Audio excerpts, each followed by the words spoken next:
মুসলমান ইমানদার ভাইরা আমার, মক্কার প্রতিনিধি দল মদিনার বড় বড় ইহুদি আলেম পণ্ডিত থেকে তিনটা প্রশ্ন নিয়ে মক্কার আবু জাহেলের নিকটে এসে বলে, আবু জাহেল, এমন এমন তিনটা কঠিন কঠিন প্রশ্ন আমাদেরকে শিখিয়ে দেওয়া হয়েছে। এই তিনটা প্রশ্ন আমরা মুহাম্মদকে করব।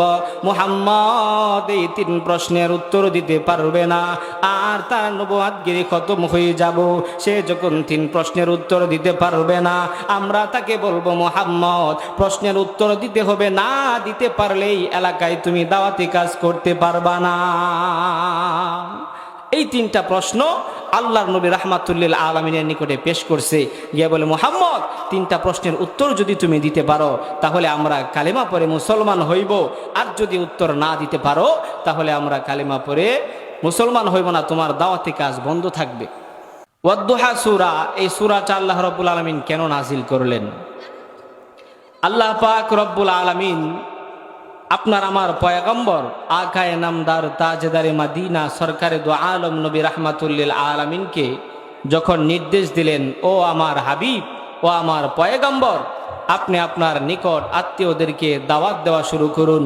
আপনার আত্মীয় স্বজন যারা আছে তাদেরকে কালেমার দিকে দাওয়াত দেওয়া আরম্ভ করুন, তাদেরকে ইসলামের দিকে দাওয়াত দেওয়া আরম্ভ করুন, তাদেরকে তাওহীদের দিকে দাওয়াত দেওয়া আরম্ভ করুন।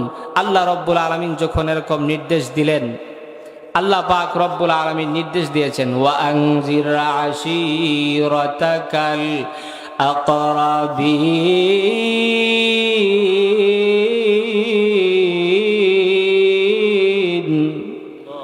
মুসলমান ইমানদার ভাইরা আমার, আল্লাহ পাক রব্বুল আলামিন আপনার আমার পয়গম্বর আকায়ে নামদার তাজদারে মদিনা সরকারে দু আলম নবী রাহমাতুল্লিল আলামিনকে যখন নির্দেশ দিলেন, ওগো নবীজি, আপনি আপনার নিকট আত্মীয় যারা আছে ওই নিকট আত্মীয়দেরকে কালেমার দিকে দাওয়াত দেওয়া আরম্ভ করে দেন। ওগো নবীজি, আপনার নিকট আত্মীয়দেরকে তাওহীদের দিকে দাওয়াত দেওয়া আরম্ভ করে দেন। ওগো নবীজি, আপনি আপনার নিকট আত্মীয়দেরকে ইসলামের দিকে দাওয়াত দেওয়া আরম্ভ করে দেন। মুসলমান ইমানদার ভাইরা আমার, আল্লাহর নবী রাহমাতুল্লিল আলামিন নিকট আত্মীয়দেরকে যখন কালেমার দিকে দাওয়াত দেওয়া আরম্ভ করে দিলেন, দেখা গেল তৎকালীন মক্কার নিকট আত্মীয়দের মধ্য থেকে আল্লাহর নবী রাহমাতুল্লিল আলামিনের শত্রু তৈরি হয়ে গেল। আবু জাহেল আপনার আমার পয়গম্বর রাহমাতুল্লিল আলামিনের বিরোধিতা আরম্ভ করে দিয়েছে। আবু লাহাব আপনার আমার পয়গম্বর আকায়ে নামদার তাজদারে মদিনা সরকারে দু আলম নবী রাহমাতুল্লিল আলামিনের বিরোধিতা আরম্ভ করে দিয়েছে। উতবা, শাইবা, আসিব ইবনে ওয়াইল, কাব ইবনে আশরাফ আপনার আমার পয়গম্বরের বিরোধিতা আরম্ভ করে দিয়েছে। শত্রু তৈরি হয়ে যাইতে লাগলো। আবু জাহেল, আবু লাহাব, উতবা, শাইবা তারা সকলে একদিন পরামর্শ বৈঠকের মধ্যে বসেছে। বলেন কি বৈঠক? পরামর্শ বৈঠকের মধ্যে সবাই বসছে। সবাই বসিয়া সিদ্ধান্ত চিন্তা ফিকির করতেছে, কিভাবে মুহাম্মদকে আটকানো যায়, কিভাবে মুহাম্মদকে ইসলামের দাওয়াত থেকে ফিরানো যায়, কিভাবে মুহাম্মদকে এই পথ থেকে দূরে সরানো যায়। কারণ সে তো দাওয়াত দিয়া আমাদের আত্মীয় স্বজন যারা আছে তাদেরকে তার দলে নিয়ে যাইতেছে। আমাদের আত্মীয় স্বজন আমাদের বাপ দাদার ধর্ম ছেড়ে দিয়া মুহাম্মদের ধর্ম গ্রহণ করতেছে, কিভাবে তাকে এই কাজ থেকে থামানো যায়। এই চিন্তা ফিকির নিয়া আবু জাহেল, আবু লাহাব, উতবা, শাইবা তারা পরামর্শ বৈঠকের মধ্যে বসছে, কিভাবে কি করা যায়। বিভিন্ন দিক দিয়া তারা আপনার আমার পয়গম্বর আকায়ে নামদার তাজদারে মদিনা সরকারে দু আলম নবী রাহমাতুল্লিল আলামিনের সমালোচনা করে। কোনো সময় আপনার আমার পয়গম্বরকে পাগল বলে গালি দেই, আবার কোনো সময় আপনার আমার নবীকে জাদুঘর বলে গালি দেই, আবার আপনার আমার নবীকে আবতার বলে গালি দেই, নির্বংশ বলে গালি দেই। দেখা গেল এগুলো করেও আপনার আমার নবীকে তারা ইসলামের পথ থেকে, তাওহীদের পথ থেকে 1 ইঞ্চি পরিমাণ সরাইতে পারে না। তো তারা পরামর্শ বৈঠকের মধ্যে বসছে, কি করা যায়, মুহাম্মদকে কিভাবে আটকানো যায়। বিভিন্ন এলাকা থেকে হাজী সাহেবানরা যখন মক্কায় আসতো, তখন হাজী সাহেবদেরকে লক্ষ্য করে আবু জাহেল, আবুল আহাব, উতবা, সাইবা তারা বলতো, দেখো তোমরা মুহাম্মদের কাছে যাইবা না, কারণ সে পাগল। বলেন নাউজুবিল্লাহ। তখন ওই বিন দেশের হাজী সাহেবরা তারা চিন্তা করলো, মুহাম্মদ পাগল, এটা আবু জাহেলের মতো এত বড় লিডার, এত বড় নেতা, সে কেন বলে? তাহলে মুহাম্মদ যদিও পাগল হয়, তাহলে ছোটখাটো পাগল হবে না, অনেক বড় পাগল হবে। আসো যাই মুহাম্মদকে দেখে আস। বলেন সুবহানাল্লাহ। মুসলমান ইমানদার ভাইরা আমার, আবু জাহেল, আবুল আহাব, উতবা, সাইবা হজের সিজন আসার পরই হাজী সাহেবানদেরকে লক্ষ্য করে বলে, ও হাজী সাহেবান, আব্দুল্লাহর ছেলে মুহাম্মদ পাগল, তার কাছে তোমরা যাইবা না, সে পাগল হয়ে গেছে, সে একজন জাদুঘর, তার কাছে গেলে সে তোমাদেরকে জাদু করে ফেলবি। মুসলমান ইমানদার ভাইরা আমার, হাজী সাহেবানরা চিন্তা করে না, মুহাম্মদ যদি পাগল হয় তাহলে এই কথা মক্কার বড় লিডার, মক্কার বড় নেতা আবু জাহেল কেন বলবি? চলো যাই মুহাম্মদকে দেখে আসি। সব হাজী সাহেবরা একসাথে হইয়া আপনার আমার পয়গম্বর রাহমাতুল্লিল আলামিনকে দেখার জন্য বাইতুল্লাহর নিকটে চলে গেছে। আপনার আমার নবী রাহমাতুল্লিল আলামিন বাইতুল্লাহকে সামনে নিয়ে দাঁড়ায়া দাঁড়ায়া নামাজ পড়তেছেন। বলেন সুবহানাল্লাহ। হাজী সাহেবানরা চতুর্দিকে ঘেরাও দিছে, আপনার আমার নবীকে দেখতেছে, একজন আরেকজনের চেহারার দিকে তাকায় আর ডাক দেয়া বলে, ও দেখো আবু জাহেল যাকে পাগল বলেছে, দেখো এই লোকটা তো বাইতুল্লাহর সামনে আছে, সে এত সুন্দর তার চেহারা, সে কোনোদিন পাগল হতে পারে না। মুসলমান ইমানদার ভাইরা আমার, হাজী সাহেবানরা একজন আরেকজনের চেহারার দিকে তাকায়, তাকায়া বলে, না না,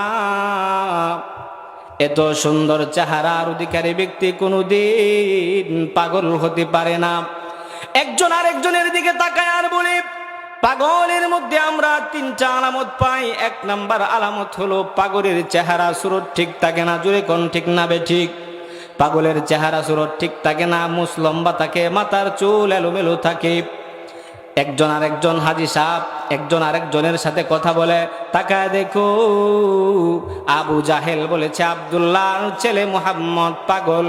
তোমরা তাকায় দেখো আব্দুল্লাহর ছেলে মুহাম্মদের চেহারাটা কত সুন্দর, যার চেহারার আলোতে বাইতুল্লাহ শরীফ আলোকিত হয়ে গেছে, যার চেহারার আলোতে বাইতুল্লাহ শরীফ আলোকিত হয়ে গেছে।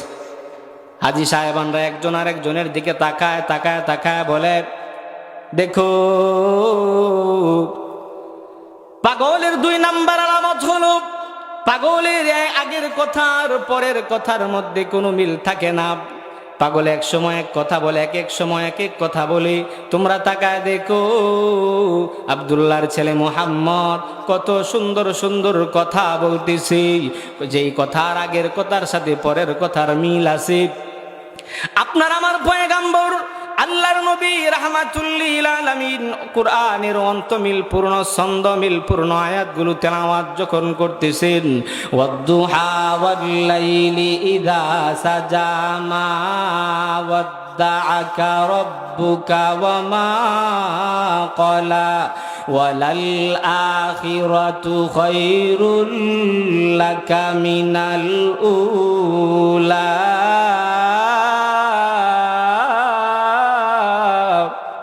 মুসলমান ইমানদার ভাইরা আমার, আপনার আমার পয়গম্বর আকায়ে নামদার তাজদারে মদিনা সরকারে দো আলম নবী রাহমাতুল্লিল আলামিন কুরআনের অন্তমিল পূর্ণ কুরআনের ছন্দমিল পূর্ণ আয়াতগুলি তেলাওয়াত করি। হাজী সাহেবানরা একজন আরেকজনের দিকে তাকাই আর ডাক দেয়া বলে, দেখো পাগলের আগের কথার পরের কথার মধ্যে কোনো মিল থাকে না। তোমরা তাকায় দেখো আব্দুল্লাহর ছেলে মুহাম্মদের আগের কথার পরের কথার মধ্যে কত সুন্দর মিল রয়েছে। মুসলমান ইমানদার ভাইয়েরা আমার, একজন হাজী সাহেব আর একজনের সাথে কথা বলে আমরা পাগলের 3 নাম্বার আলামত পেয়েছি। পাগলের লেবাস ঠিক থাকে না। তোমরা তাকায় দেখো আব্দুল্লাহর ছেলে মুহাম্মদের গায়ের মধ্যে কত সুন্দর পোশাক। এমন পোশাক পরনেওয়ালা ব্যক্তি কোনো দিন পাগল হতে পারে না। এত সুন্দর পোশাক, জুব্বা, এত সুন্দর পাগড়ি, এই ব্যক্তি কোনোদিন পাগল হইতে পারেন। এভাবে আবু জাহেল, আবু লাহাবরা আপনার আমার নবীর সমালোচনা করেছে। তো তারা সকলেই মিলিয়া পরামর্শ সবাই বসলো কিভাবে মুহাম্মদকে ইসলামের পথ থেকে সরানো যায়, কিভাবে তাকে তাওহীদ থেকে দূরে সরানো যায়, তার দাওয়াত কিভাবে বন্ধ করা যায়। এভাবে তারা পরামর্শ বৈঠকে বসছে। একজনে বলতেছে, দেখো মুহাম্মদকে যত কিছুই করো তাকে থামানো যাবে না, তবে একটা উপায় আছে, চলো আমরা মক্কার লোকেরা পারতাম না তাকে থামাইতাম, তাকে থামাইতে হলে মদিনার ইহুদিদের সহযোগিতা লাগবে। চলো একটা প্রতিনিধি তারা তৈরি করলো। প্রতিনিধি তৈরি করে মদিনায় পাঠায় দিছে ইহুদিদের সর্দার বড় বড় আলেমদের কাছে। মক্কার একদল প্রতিনিধি মদিনার সর্দার বড় বড় আলেমদের কাছে চলে গেছে, গিয়া বলে মুহাম্মদের ব্যাপারে আমরা অনেক সমালোচনা করি, অনেক চেষ্টা করি, কিন্তু তাকে আমরা দ্বীনের পথ থেকে, তাওহীদের পথ থেকে তাকে আমরা সরাইতে পারি না। আপনারা পরামর্শ দেন কি করা যায়। ওই ইহুদি আলেমরা ওই মক্কার প্রতিনিধি দলকে বলল, দেখো মুহাম্মদ যদি আসলেই নবী হয়ে থাকে তাহলে আমরা 3টা প্রশ্ন তোমাদেরকে শিখাইয়া দিব। এই 3টা প্রশ্ন তোমরা মুহাম্মদকে করবা। সে যদি আসলেই সত্যিকারের নবী হয়ে থাকে তাহলে সে 3টা প্রশ্নের উত্তর দিয়া দিবে, আর যদি সে নবী না হয়ে থাকে তাহলে 3টা প্রশ্নের উত্তর দিতে পারবে না। এই 3টা প্রশ্নের উত্তর একমাত্র নবীরাই দিতে পারবে। এই 3টা প্রশ্ন কি? 3টা প্রশ্নের 1 নাম্বার প্রশ্ন হলো, ও মক্কার লোকেরা, তোমরা মুহাম্মদকে গিয়া প্রশ্ন করবা যে ওই যুবক, 7 জন যুবক, যেই যুবক ইসলাম এর আনার কারণে, ইসলাম কবুল করার কারণে দেশ ত্যাগ করে গুহার ভিতরে গিয়ে আশ্রয় নিয়েছিল, ওই 7 যুবকের কাহিনী যেন মুহাম্মদ বর্ণনা করে। 2 নাম্বার প্রশ্ন, এমন একজন বাদশাহ আল্লাহ রাব্বুল আলামিন পৃথিবীতে প্রেরণ করেছিলেন, যেই বাদশার নাম হইল বাদশাহ জুলকারনাইন। বলেন বাদশার নাম কি? বাদশাহ জুলকারনাইন। সেই বাদশাহ জুলকারনাইন 2 সিংওয়ালা বাদশার কাহিনী যেন মুহাম্মদ বর্ণনা করে। 3 নাম্বার হলো মানুষের দেহের ভিতরে যে রূহ আসা যাওয়া করে, রূহ যতক্ষণ মানুষের দেহের ভিতরে থাকে ততক্ষণ মানুষটাকে মানুষ বলা হয়। যখন রূহটা মানুষের দেহ থেকে দূরে সরে যায়, পৃথক হয়ে যায়, তখন মানুষ আর মানুষ থাকে না, লাশ হয়ে যায়। জোরে কোন ঠিক না বেঠিক? এই 3টা প্রশ্ন ইহুদি আলেম, ইহুদি পণ্ডিতেরা মক্কার প্রতিনিধি দলকে শিখাইয়া দিছে। মক্কার প্রতিনিধি দল এই 3 প্রশ্ন নিয়ে আবু জাহেলের কাছে আসছে। আয়েশা বলতেছে, সর্দার সাহেব 3টা প্রশ্ন, এমন এমন কঠিন কঠিন 3টা প্রশ্ন আমাদেরকে শিখাইয়া দিছে, এই প্রশ্নের উত্তর মুহাম্মদ দিতে পারবে না, তার নবুয়াতগিরি খতম হয়ে যাবে। জোরে জোরে কর নাউজুবিল্লাহ। মুসলমান ইমানদার ভাইরা আমার, মক্কার প্রতিনিধি দল মদিনার বড় বড় ইহুদি আলেম পণ্ডিত থেকে 3টা প্রশ্ন নিয়া মক্কার আবু জাহেলের নিকটে এসে বলে, আবু জাহেল, এমন এমন 3টা কঠিন কঠিন প্রশ্ন আমাদেরকে শিখিয়ে দেওয়া হয়েছে। এই 3টা প্রশ্ন আমরা মুহাম্মদকে করব। মুহাম্মদ এই 3 প্রশ্নের উত্তর দিতে পারবে না, আর তার নবুয়াতগিরি খতম হয়ে যাব। সে যখন 3 প্রশ্নের উত্তর দিতে পারবে না, আমরা তাকে বলবো, মুহাম্মদ প্রশ্নের উত্তর দিতে হবে, না দিতে পারলেই এলাকায় তুমি দাওয়াতি কাজ করতে পারবা না। এই 3টা প্রশ্ন আল্লাহর নবী রাহমাতুল্লিল আলামিনের নিকটে পেশ করছে। গিয়ে বলে, মুহাম্মদ 3টা প্রশ্নের উত্তর যদি তুমি দিতে পারো তাহলে আমরা কালেমা পড়ে মুসলমান হইব, আর যদি উত্তর না দিতে পারো তাহলে আমরা কালেমা পড়ে মুসলমান হইব না, তোমার দাওয়াতি কাজ বন্ধ থাকবে। আল্লাহর নবী রাহমাতুল্লিল আলামিন উনি তো নিজের থেকে কোনো কিছু বলেন না। কি বলেন? নিজের থেকে কোনো কিছু বলেন? নিজের থেকে কোনো কিছু আল্লাহর নবী বলেন না, যতক্ষণ না আল্লাহ রব্বুল আলামিন নবীকে না জানান। জোরে কোন ঠিক না বেঠিক? মুহাম্মদ হারগেজ না গুফতা তা না গুফতা জিবরাইল, মুহাম্মদ হারগিজ না গুফতা তা না গুফতা জিবরাইল, জিবরাইল হারগিজ না গুফতা তা না গুফতা রব্বুল জলিল। মুসলমান ইমানদার ভাইরা আমার, আপনার আমার পয়গম্বর রাহমাতুল লিল আলামিন নিজের থেকে কোনো কিছু বলেন না যতক্ষণ না জিবরাইল আলাইহিস সালাতু ওয়াস সালাম আপনার আমার পয়গম্বরকে কিছু না জানান। জিবরাইল কোনো কিছু বলেন না যতক্ষণ না আল্লাহ পাক রব্বুল আলামিন কোনো কিছু না জানান। ওয়া মা ইয়ানতিকু আনিল হাওয়া ইন হুয়া ইল্লা ওয়াহয়ু ইউহা।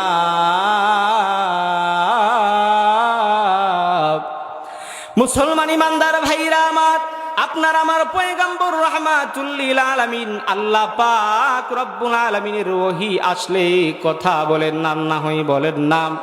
আল্লাহর নবী রাহমাতুল লিল আলামিন চিন্তা করলেন 24 ঘন্টার ভিতরে আমার জিবরাইল চলে আসবে, আল্লাহ পাক রব্বুল আলামিন আমি পয়গম্বরের নিকটে জিবরাইলকে পাঠায়া দিবে। এই জন্য ভাইরা আমার, আল্লাহর নবী রাহমাতুল লিল আলামিন ওই মক্কার প্রতিনিধি দলকে জবাব দিয়া দিলেন, ও মক্কার প্রতিনিধি দল, তোমরা যে 3টা প্রশ্ন করেছ ওই 3টা প্রশ্নের উত্তর আমি দিব, তবে আমাকে সময় দিতে হবে 24 ঘন্টা। 24 ঘন্টা পরে আমি তোমাদেরকে 3টা প্রশ্নের জবাব দিয়া দিব। কয় ঘন্টা? 24 ঘন্টার সময় নিলেন। 24 ঘন্টার সময় নিয়ে আল্লাহর নবী বুঝাইলেন, ও আমার মায়ার উম্মতেরা, কোনো কাজ করতে গেলে ধীরস্থিরভাবে কাজ করো, কোনো কাজে তাড়াহুড়া করা যাবে না। আল্লাহর নবী রাহমাতুল লিল আলামিন 24 ঘন্টা সময় নিয়েছেন, বললেন 24 ঘন্টা পরে আমি তোমাদের প্রশ্নের জবাব দিব। কিন্তু দেখা গেল 24 ঘন্টা পার হয়ে গেছে, 1 দিন পার হয়েছে, 2 দিন পার হয়েছে, 3 দিন পার হয়েছে, 10 দিন পার হয়েছে, এভাবে 14 দিন পার হয়ে গেছে। বলেন কয় দিন? 14 দিন পার হয়ে গেছে। আপনার আমার নবীর নিকটে জিবরাইল আসে না, কোনো ওহী নাজিল হয় না। আল্লাহর নবী যখন 24 ঘন্টা সময় দিয়েছেন, 24 ঘন্টার পরে আর তাদের প্রশ্নের উত্তর বলেন নাই। কেন? কারণ জিবরাইল আসে না, আল্লাহ রব্বুল আলামিন জানান না, আল্লাহর নবীও বলেন না। মক্কার বেঈমান কাফেরদের মধ্যে ঈদ শুরু হয়ে গেছে। মুসলমান ইমানদার ভাইরা আমার, মক্কার আবু জাহিল, আবু লাহাব, উতবা, সাইবা, তাদের মধ্যে আনন্দের ঢেউ শুরু হয়ে গেছে। না রে না, আব্দুল্লাহর ছেলে মুহাম্মদ সে বলেছে 24 ঘন্টার ভিতরে আমাদের 3টা প্রশ্নের উত্তর দিবে। না না, এখন দেখো 24 ঘন্টা পার হয়ে গেছে, 1 দিন পার হয়ে গেছে, 2 দিন পার হয়ে গেছে, 1 সপ্তাহ পার হয়ে গেছে, 14 দিন পার হয়ে গেছে, এখনো সে কোনো প্রশ্নের জবাব দিতে পারে না। মুসলমান ইমানদার ভাইরা আমার, মক্কার আবু জাহেল, আবু লাহাব, উতবা, সাইবা মক্কার ঘরে ঘরে গিয়া সমালোচনা করি, তাকায় দেখো মুহাম্মদ আমাদের প্রশ্নের উত্তর দিতে পারে না, সে বন্ড নবী। জোরে কোন নাউজুবিল্লাহ, আর একটু জোরে বলেন নাউজুবিল্লাহ। মুসলমান ইমানদার ভাইরা আমার, 14 দিন পার হওয়ার পরে এখনো ওহী আসে না। আল্লাহর নবী রাহমাতুল লিল আলামিনের চাচা আবু লাহাবের বিবি ছিল উম্মে জামিল। বলেন নামটা কি? উম্মে জামিল। সে আপনার আমার পয়গম্বর রাহমাতুল লিল আলামিনের দরবারে হাজির হয়ে গেছি। ডাক দিয়া বলে, মুহাম্মদ, তোমার কাছে যে শয়তানটা আসতো ওই শয়তানটা কি তোমার নিকটে এখনো আসে না? জোরে জোরে বলেন নাউজুবিল্লাহ। সে শয়তান বলে, জিবরাইলকে বুঝিয়েছে। আবু লাহাবের বিবি উম্মে জামিল ডাক দিয়া বলে, মুহাম্মদ, তোমার আল্লাহ মনে হয় তোমাকে ছেড়ে দিয়েছে, তোমার আল্লাহ মনে হয় তোমার উপরে নারাজ হয়েছে, এই জন্যই তো তোমার আল্লাহ তোমাকে প্রশ্নের জবাব জানান না। 24 ঘন্টা পার হইয়া, 1 সপ্তাহ পার হইয়া, 14 দিন পার হয়ে গেছি।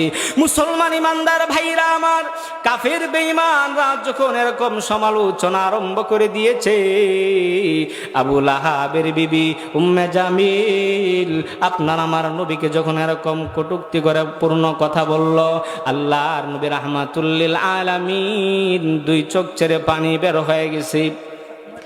আপনার আমার পয়গম্বর রাহমাতুল লিল আলামিন সিজদার মধ্যে পড়ে গেছেন। কান্না করেন, আল্লাহ কি হলো, 14 দিন পার হয়ে 15তম দিন চলে আসছি, আল্লাহ কেন জিব্রাইল পাঠান না, কেন আমি নবীর উপরে ওহী আসে না?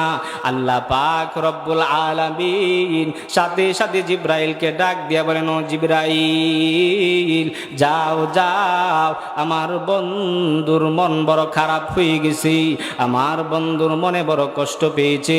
না না, আমার বন্ধুর মনে কষ্ট পাইলে আমি আল্লাহ রব্বুল আলামিন সহ্য করব না। আরে জিব্রাইল যাও যাও, সূরাতুদ দুহা নিয়ে আমার বন্ধুর নিকটে চলে যাও।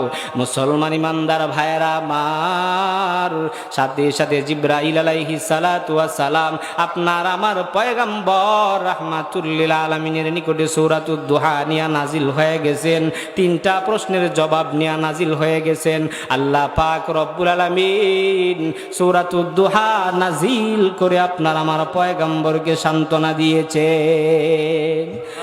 ওয়াদ-দুহা ওয়াল-লাইলি ইযা সাজা মা ওয়াদ্দাআকা রাব্বুকা ওয়া মা ক্বালা ওয়ালাল আখিরাতু খায়রুল লাকা মিনাল উলা।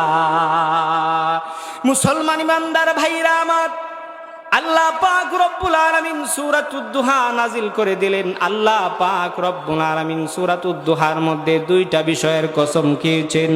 আল্লাহ রব্বুল আলামিন 1 নাম্বার ওয়াদ-দুহা, দুহা শব্দের কসম খেয়েছেন। 2 নাম্বার আল্লাহ পাক রব্বুল আলামিন ওয়াল-লাইলি ইযা সাজা, গভীর রজনীর কসম খেয়েছেন। বলেন কসম খাইছেন কয় বিষয়ের? 2 বিষয়ের কসম খাইছেন। আপনি আমি মানুষ যখন কসম খাই কেন? তার সামনের কথাটাকে দৃঢ় করার জন্য। জোরে কোন ঠিক না বেঠিক? আল্লাহ রব্বুল আলামিন কসম খায়েন, সাধারণ কোনো জিনিসের কসম খান না। আল্লাহ রব্বুল আলামিন অত্যন্ত গুরুত্বপূর্ণ দামি জিনিসের কসম খান। আল্লাহ রব্বুল আলামিন এই সূরাতুদ দুহার মধ্যে 2টা জিনিসের কসম খেয়েছেন। 1 নাম্বার আল্লাহ বলেন ওয়াদ-দুহা, দুহার কসম, অর্থাৎ চাষতের সময়ের কসম, দিনের আলোর কসম। 2 নাম্বার ওয়াল-লাইলি ইযা সাজা, রাত্র যখন গভীর হয়, অন্ধকার রাত্রির কসম। এই 2টা জিনিসের কসম আল্লাহ রব্বুল আলামিন খেয়েছেন। কেন দিনের কসম এবং রাত্রের কসম আল্লাহ রব্বুল আলামিন কেন খাইলেন? আল্লাহ তো গুরুত্বপূর্ণ বিষয়ের কসম খান। যেই সময়টার কসম আল্লাহ রব্বুল আলামিন খেয়েছেন, সূর্য ওঠার পরে যখন দিনটা আলোকিত হয়, ওই সময়টা অনেক দামি একটা সময়। জোরে কোন ঠিক না বেঠিক? এই সময়টা দিনদারের কাছে যেমন দামি, দুনিয়াদারের কাছেও তেমন দামি। দিনদারের কাছে এই সময়টা কেমন দামি? মুসলমান ইমানদার ভাইয়েরা আমার, আল্লাহর নবী রাহমাতুল লিল আলামিন ডাক দিয়া বলেন, ও আমার মায়ার উম্মত শুনে রাখো, যখন সূর্যটা পরিপূর্ণ রূপে উদিত হয়ে যায়, কোনো আমার উম্মত যদি ফজরের নামাজ আদায় করে ওই জায়গার মধ্যে বসিয়া বসিয়া জিকির করে তাসবিহ আদায় করি, সূর্যটা পরিপূর্ণভাবে উদিত হওয়ার পরে আমার কোনো উম্মত যদি 2 রাকাত নামাজ আদায় করে, ইশরাকের নামাজ বলেন, কিসের নামাজ? 2 রাকাত 4 রাকাত কোন উম্মত যদি ইশরাকের নামাজ আদায় করে, আল্লাহর নবী রাহমাতুল লিল আলামিন বলেন, আমার আল্লাহ পাক রব্বুল আলামিন ওই উম্মতের আমল কবুল হজ এবং কবুল উমরার সওয়াব দিয়ে দিবি। তাহলে সময়টা দামি না বেদামি? অনেক দামি সময়। এই সময়ে 2 রাকাত নামাজ যদি কোনো বান্দা আদায় করে, আল্লাহ রব্বুল আলামিন তার আমল নামার মধ্যে একটা কবুল হজ, একটা কবুল উমরার সওয়াব আল্লাহ তাআলা দান করবেন। যেই হাজী সাহেব হজ করছে, ওই হাজী সাহেব বলতে পারবে না যে আমার হজ আল্লাহ কবুল করেছেন। কি বলেন? গ্যারান্টি দিয়ে বলতে পারবে না, গ্যারান্টি দিয়ে বলতে পারবে না। কিন্তু যেই বান্দাটা ফজরের নামাজ জামাতে আদায় করার পরে জায়গার মধ্যে বসে থাকলো, সূর্য উদিত হওয়ার পরে সে 2 রাকাত নামাজ আদায় করলো, আল্লাহর নবী রাহমাতুল লিল আলামিন গ্যারান্টি দিয়া বলেন, আমার আল্লাহ রব্বুল আলামিন ওই বান্দাকে একটা কবুল হজ, একটা কবুল উমরার সওয়াব দিবেন। জোরে কোন সুবহানাল্লাহ। দুনিয়াদারের কাছে এই সময়টা কেমন দামি দেখবেন। সকালে যেই পরিমাণ কাজ করা যায়, রৌদ্রটা প্রখর হওয়ার আগে যেই পরিমাণ কাজ করা যায়, সূর্য যখন মাথার উপরে থাকে, সূর্যের আলো যখন বেড়ে যায় তখন সেই পরিমাণ কাজ করা যায় না। সকাল সকাল ঘুম থেকে ওঠার পরে নামাজ আদায় পরে খুব বেশি কাজ করা যায়, শরীর খুব স্ট্রং থাকে। কিন্তু যখন দিন যতই অতিবাহিত হয় তখন শরীর কি হতে থাকে, দুর্বল হতে থাকে। জোরে কোন ঠিক না বে ঠিক? তাহলে এই দুহার সময়টা দিনদারের কাছেও দামি সময়, দুনিয়াদারের কাছেও দামি সময়। আল্লাহ রাব্বুল আলামিন সেই দামি সময়ের কসম খেয়েছেন, ওয়াদ-দুহা ওয়াল-লাইলি ইযা সাজা,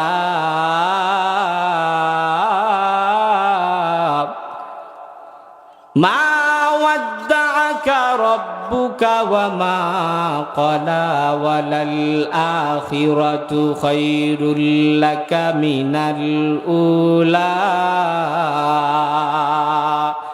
মুসলমান ইমানদার ভাইরা আমার, আল্লাহ পাক রব্বুল আলামিন দুহার সময়ের কসম খাইলেন, দিনের আলোর কসম খেয়েছেন। ওয়াল্লাইলি ইযা সাজা, গভীর রজনীর কসম খাইলেন। ভাইরা আমার, আল্লাহ পাক রব্বুল আলামিন গভীর রজনীর কসম কেন খাইলেন? মুসলমান ইমানদার ভাইরা আমার, গভীর রজনী অত্যন্ত দামি একটা সময়। যখন গভীর রজনী হয়ে যায়, বান্দা ঘুম থেকে উঠিয়া শেষ রজনীতে আল্লাহ পাক রব্বুল আলামিনের জন্য 2 রাকাত নামাজ আদায় করি। তাহাজ্জুদের নামাজ আদায় করিয়া চোখের পানি ছেড়ে ছেড়ে যখন আল্লাহ রব্বুল আলামিনের কাছে মাপ চাই, আল্লাহ পাক রব্বুল আলামিন ওই বান্দার তামাম জিন্দেগীর গুনাহ মাফ করে দেন। এই গভীর রাত্রির কসম আল্লাহ রব্বুল আলামিন খেয়েছেন। সেই গভীর রাত্রে আল্লাহ রব্বুল আলামিন প্রথম আসমানে আসেন। বলেন কোন আসমানে আসেন? প্রথম আসমানে আসা রাখেন, আলা মিন মুস্তাগফিরিন ফাআগফির আলা, আলা মিন মুস্তারজিকিন ফাআরযুকা।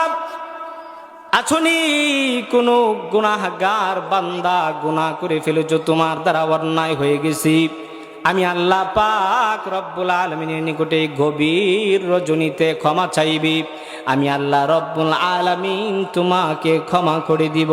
আছনি কোনো অভাবী ব্যক্তি এই গভীর রজনীতে আমি আল্লাহ পাক রব্বুল আলামিনের নিকটে তোমার অভাবের কথা বলবি, আমি আল্লাহ রব্বুল আলামিনের নিকটে সম্পদ চাইবি, আমি আল্লাহ পাক রব্বুল আলামিনের নিকটে তুমি ধন সম্পদ চাইবে, অভাব দূর হওয়ার জন্য দোয়া করবি, আমি আল্লাহ রব্বুল আলামিন তুমি দোয়া করতে দেরি হবি, তোমার দোয়া কবুল করতে 1 সেকেন্ড দেরি করব না। এই জন্য আল্লাহ তাআলা অন্ধকার রাত্রি, গভীর রাত্রির কসম খেয়েছেন, কারণ গভীর রাত্রিটা আল্লাহর কাছে অনেক দাম।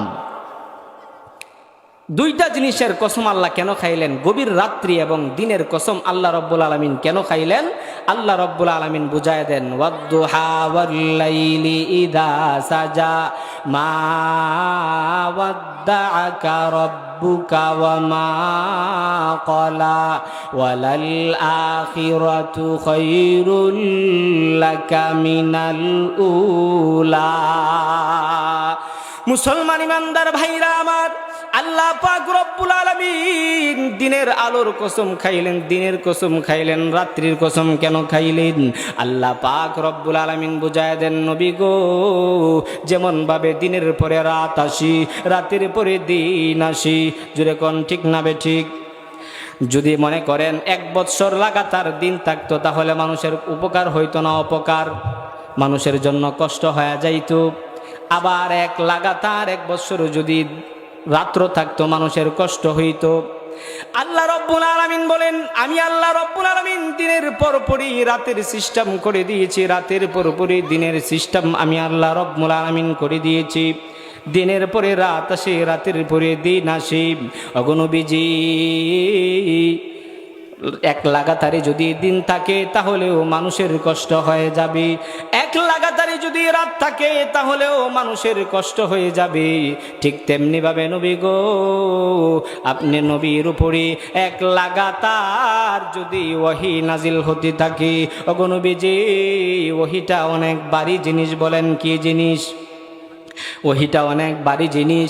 নবীজি সে এক লাগাতার যদি আপনি নবীর উপরে ওহি নাজিল হতে থাকে, আপনি নবীর অনেক কষ্ট হয়ে যাবে। এই জন্য আমি আল্লাহ রব্বুল আলামিন 14 দিন গ্যাপ দিয়েছি। এই জন্য আমি আল্লাহ রব্বুল আলামিন 14 দিন আপনি নবীর উপরে ওহি নাজিল করি নাই। লাগাতার যদি আমি আপনি নবীর উপরে আমি আল্লাহ রব্বুল আলামিন ওহী নাজিল করি, আপনি নবীর কষ্ট হবে। ঠিক যেমনিভাবে রাত্র যদি এক লাগাতার 1 সপ্তাহ রাত্র থাকে, তাহলে যেরকম মানুষের কষ্ট হবে, এক লাগাতার 1 সপ্তাহ যাবৎ যদি দিন থাকে, যেরকম মানুষের কষ্ট হবে, ঠিক তেমনিভাবে এক লাগাতার যদি আপনি নবীর উপরে আমি আল্লাহ রব্বুল আলামিন ওহী নাজিল করি, তাহলে আপনি নবীরও কষ্ট হবে। ওগো আমার নবী, আমি আল্লাহ রব্বুল আলামিন আপনাকে কষ্ট দিতে চাই না, কারণ আপনি হলেন হাবিবুল্লাহ, আমি আল্লাহ রব্বুল আলামিনের বন্ধু। আমি আল্লাহর পরে সমস্ত মাখলুকাতের চাইতে আপনার সম্মান মাকাম মর্যাদা বেশি। বলেন সুবহানাল্লাহ। ওয়াদ-দুহা ওয়াল-লাইলি ইযা সাজা মা ওয়াদ্দাআকা রাব্বুকা ওয়া মা ক্বালা ওয়ালাল আখিরাতু খায়রুল লাকা মিনাল উলা।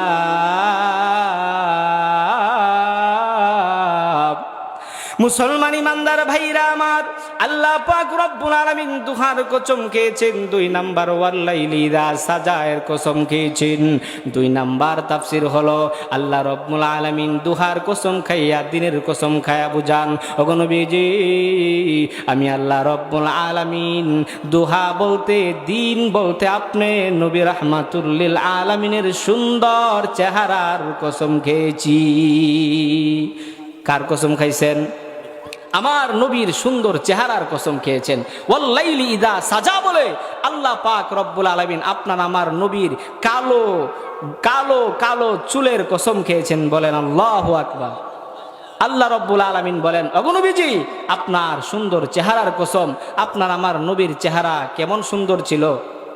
আপনার আমার নবীর চেহারা কেমন সুন্দর, যেই নবীর চেহারা দেখে বেঈমান কাফেররা কালেমা পড়ে মুসলমান হয়ে গেছে। আম্মাজান আয়েশা সিদ্দিকা রাদিয়াল্লাহু তাআলা আনহা বলেন, আমার নবী তার চেহারাটা কত সুন্দর ছিল। ও দুনিয়ার মানুষেরা, ইউসুফ আলাইহিস সালামের চেহারা দেখে জুলাইখার সাথীরা ফল কাটতে গিয়ে আঙ্গুল কেটে ফেলেছিল।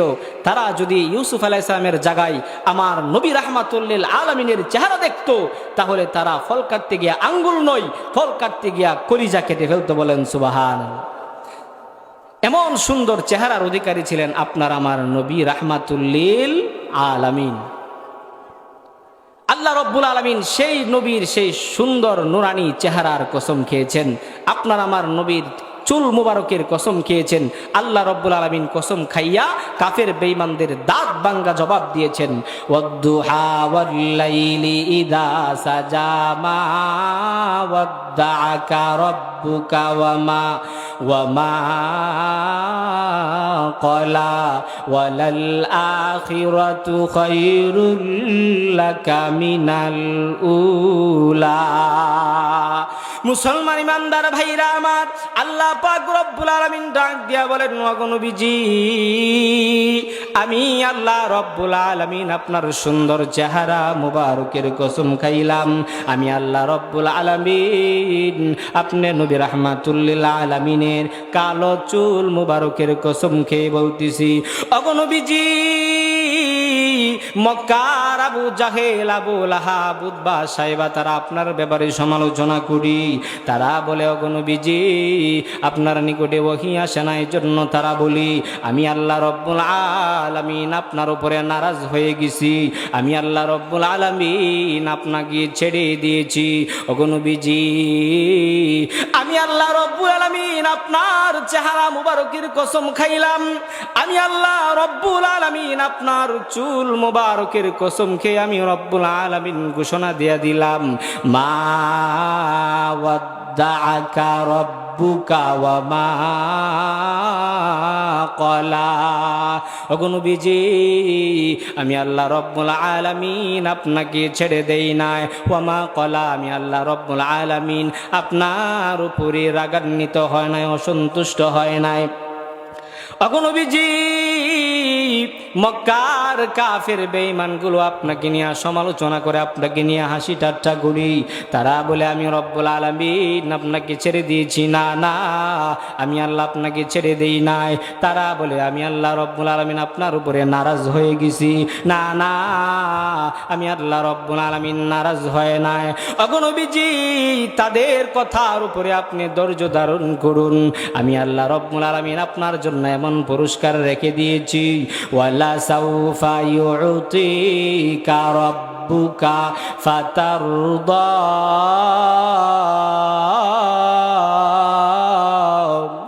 ওগো নবীজি, আপনি কাফির বেঈমানদের কথার উপরে ধৈর্য ধারণ করুন। আল্লাহ পাক রব্বুল আলামিন আপনাকে এমন এমন পুরস্কার দান করিবে, যে পুরস্কার পাইয়ে আপনি নবী আল্লাহর উপরে আপনি সন্তুষ্ট হয়ে যাবেন, আপনি খুশি হইয়া যাবেন, আপনি আনন্দিত হয়ে যাবেন। নবী, কাফির বেঈমানরা আপনাকে নিয়ে সমালোচনা করে, আপনাকে নিয়ে ঠাট্টা বিদ্রুপ করে, ওগো নবীজি আপনি ধৈর্য ধারণ করুন। আমি আল্লাহ রব্বুল আলামিন আপনাকে এমন এমন পুরস্কার দান করব, যেই পুরস্কার পাইয়া আপনি নবী খুশি হয়ে যাবেন। বলেন সুবহানাল্লাহ। আল্লাহ নবী রাহমাতুল্লিল আলামিন তখন আল্লাহ রব্বুল আলামিনকে একটা কথা বলছিলেন, আল্লাহ, আমি নবী ততক্ষণ পর্যন্ত খুশি হব না যতক্ষণ পর্যন্ত আমার একটা উম্মত জাহান্নামে থাকবে। বলেন সুবহানাল্লাহ। সাথে সাথে আল্লাহ নবী তখনও উম্মতের ফিকির। বলেন কার ফিকির? আপনার আমার ফিকির। আল্লাহ নবী বলেন, আল্লাহ, আমি ততক্ষণ